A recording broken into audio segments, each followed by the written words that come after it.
I'm in my kitchen today feeling pumped and excited about sharing some information with you. I'd say this is for you, but it's mostly for my business coach. She's been putting the pressure on for me to get my business plan sorted. You know, Organergy's been functioning, fully functioning, I'd say for 5 years. We're making products for 6 or 7, but in shops significantly 5 years and moving forward. But it's been shown you need strategy and you need basically a container in which to hold the business. And I've been clear to myself what I've been doing with creating insightful new products with the most nutritional value to the consumer. And I've also been aware I want it to be as low impact environmentally as possible and as high payload in as much, you get as much nutrition as possible. Hence why fermenting, because you put a cabbage in and you get a lot more out. So that way you get a nice energy flow in the right direction. I've been plastic free, so again, not creating a carbon footprint, and then getting as much nutritional value out of the product consumed.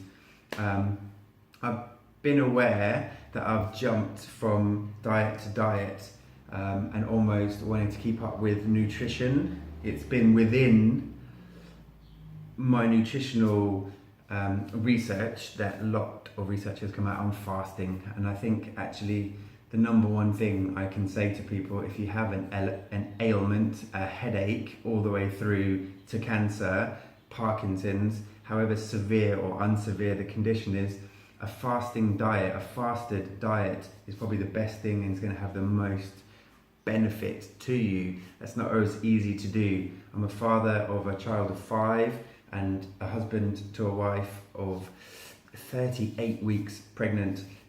I've got to take my daughter to school, I've got to try and get my business rolling, I've got to try and keep a tidy flat.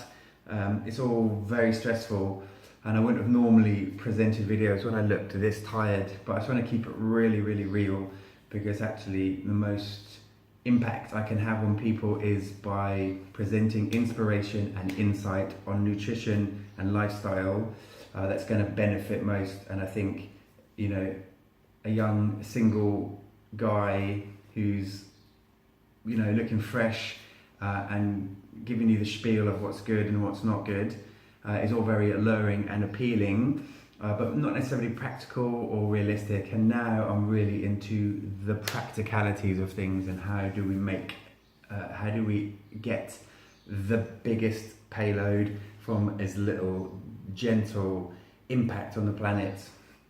And like I say, jumping around from, I consider new paradigm nutrition. You know, we were all brought up with, you know, a rounded protein, carb on a macro scale and fats, and that's really changed a lot within the time I've been studying. So I felt I'd reached the absolute pinnacle, and I was like wearing the halo, as it were, when I was a raw vegan and I was workshopping raw vegan.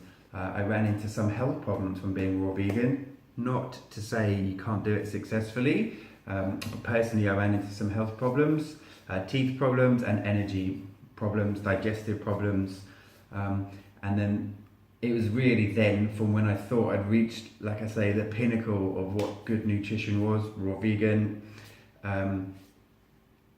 the journey really began. And then I lots of twists and turns along the way, high fat, low fat, keto, paleo, all these different fads or words, but actually for me I've come up with this simple equation or this simple understanding that nutrition is at its peak, is at its high point when the individual is feeling connected to something bigger, connected to source, connected to themselves, connected to friends and family, connected to their food. And the equation really is as low impact as possible and as high output as possible. And that's why I ferment things.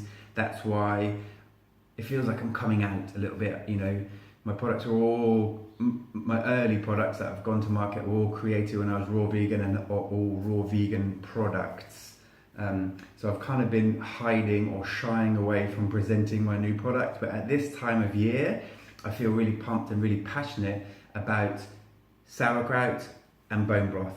Sauerkraut, low impact. I collect the vegetables from the farm personally, ferment them and increase the nutritional payload massively. The bone broth, which might need a little bit of explaining, but is for me the number one thing in gut health and healing the gut lining, and then improving digestion.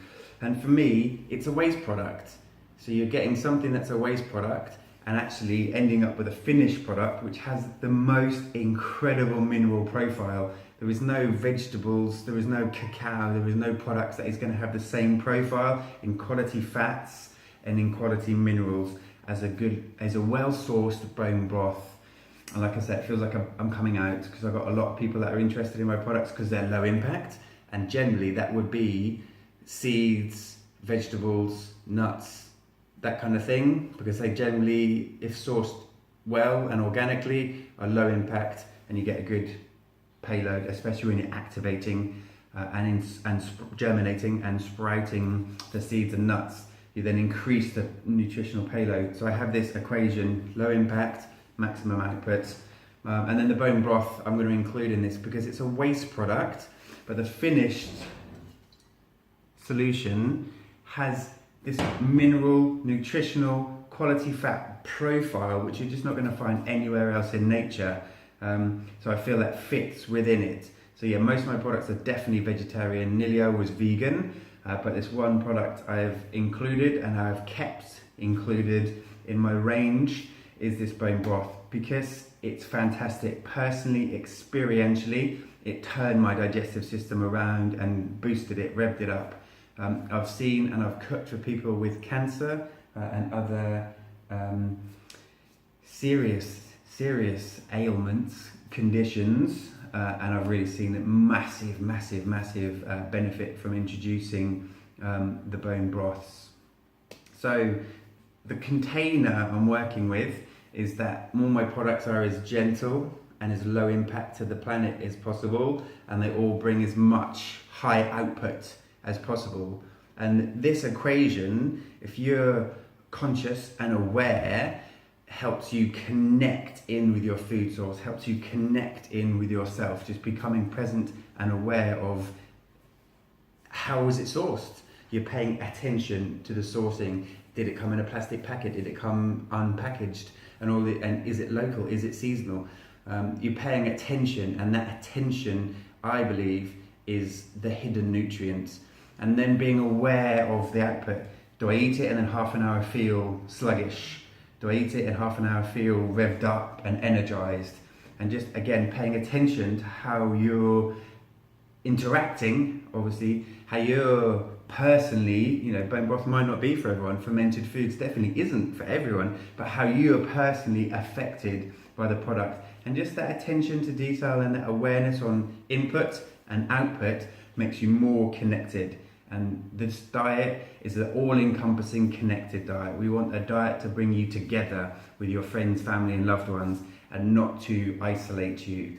So yeah, the connected diet is the diet that we're looking for here. And I want people to pay attention to the input and then be paying attention to the output. And very quickly, you'll see, well, I source this fantastic product, but unfortunately I feel 10 minutes, 15 minutes, 3/4 of an hour later, I feel sluggish and tired.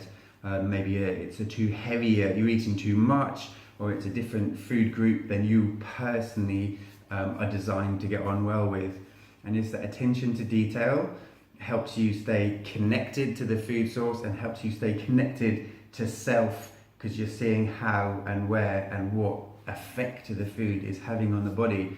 So that's my container, that's my business model, is sourcing, being aware of ethical, integral sourcing, and maximizing output. So the fermentation, cabbage in, much more out. Seeds in, activated, much more out. Bone broth, waste product, slow cooked, much more out. So you have this equation, and that also will give me an excuse to promote meditation and mindfulness and qigong and yoga and dance, because all these low impacts on the environment and on you have massive output. The energy you can contain rather than spill out by being mindful, by meditating, by exercising consciously and sensibly, qigong, yoga, pilates, all these different things have a massive output. So before we're even looking at food, we're looking at energy in to energy out, and through mindfulness, qigong, natural movement, just being natural, and basically less thinking, bring the energy down from the head and into the body, kind of really harmonizes my real passions, which are altered states of consciousness, mindfulness, and food. And all those things you put in a melting pot, and bingo, you've got Organergy.